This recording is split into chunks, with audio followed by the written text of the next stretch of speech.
મારા શિક્ષકને જજ કરીને જાય ને મને પોસાય કે વિદ્યાર્થી કદાચ જતો હોય તો જાય, પણ મારા શિક્ષક ઉપર હું આંગળી ક્યારેય નહીં ચીંધું.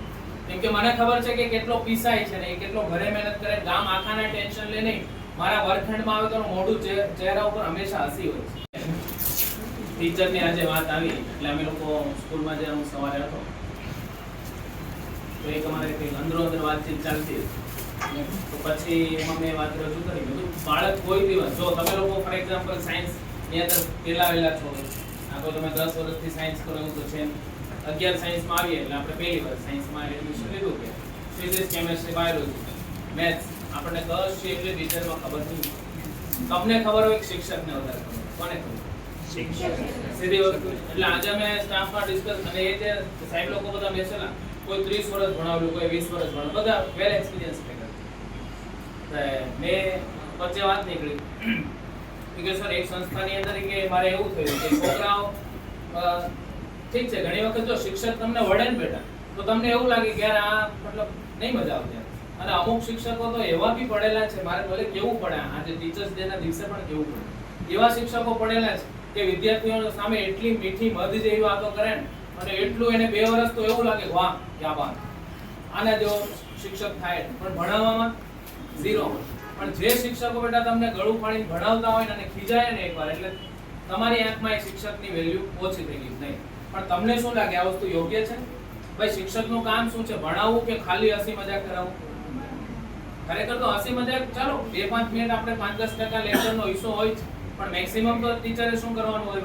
ભણાવ. તો જોજો મેં શું શબ્દ કીધો એ બધા સ્ટાફમાં હતા, મેં કીધું કોઈ દાડો કોઈ પણ વિદ્યાર્થી કદાચ 100 વિદ્યાર્થીમાંથી 5 હોય કે 10 હોય 15 વિદ્યાર્થી ત્યારે મારા શિક્ષકને જજ કરીને જાય ને મને પોસાય કે વિદ્યાર્થી કદાચ જતો હોય તો જાય, પણ મારા શિક્ષક ઉપર હું આંગળી ક્યારેય નહીં ચીંધું.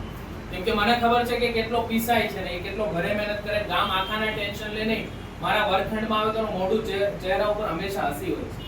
કોઈ દિવસ એને કોઈ જાતનું ટેન્શન તમારી સામે રજૂ કર્યું? તમને શું લાગે કે એક શિક્ષક પણ માણસ છે ને ભાઈ, એને પણ કેટલા ટેન્શન, કેટલા પ્રકારના ટેન્શન, ઘરના હોય, કામના હોય, ફાઇનાન્શિયલ હોય, બધા કઈ માણસ જ છે ને. આફ્ટર ઓલ શિક્ષક ક્યારેક ટી-શર્ટ પહેરે તો ચર્ચા હોય, શિક્ષકે ટી-શર્ટ પહેરવું, શિક્ષક નહીં પહેરે બિચારો માણસ નહીં. એટલે તમે બી આવા કપડા પહેરો.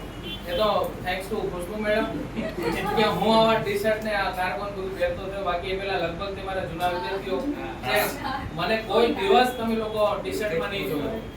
જ્યારથી ખુશ્બુ મેડમ મારા જીવનમાં આવ્યા છે તો મારા જીવનમાં ખુશ્બુ આવી ગઈ છે.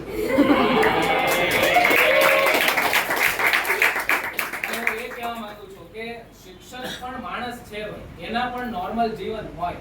એને એવું નહીં કે તમે લોકો એકદમ ફૂલ સેટઅપમાં જ હોવા જોઈએ નહીં. અમે પણ ભાઈ માણસ છીએ, અમારે પણ જીવ. એટલે હું એ કહેવા માંગુ અમે 10 પ્રકારના ટેન્શનમાં હોય બેટા તો પણ ક્લાસમાં આવીએ ને એટલે અમે શુદ્ધ આત્મા થઈ જાય. શુદ્ધ આત્મા એટલે શું? જેવા ક્લાસમાં ઘૂસ્યા ક્લાસની બહાર નીકળે અમને ખબર જ કે ટેન્શન શું. સિરિયસલી આઈ વોન્ટ પીલું ભૂલી જાય, અહીં આવીને એટલે એકદમ સાદું બની જાય, મસ્ત મોલા બની જાય, કઈ ખબર જ નહીં હોય શું ચાલે ઘરમાં, શું ચાલે ગામમાં, શું ચાલે શહેરમાં, શું ચાલે કઈ નહીં. આ 4 દિવારો જે છે ને એ જ અમારું સ્વર્ગ ને જન્નત બની જાય. એટલી અમને મજા આવે કે આપણે બધું ભૂલી જાય, ટેન્શન નહીં મળવું. એટલે મેં જરા બધા શિક્ષકોને વાત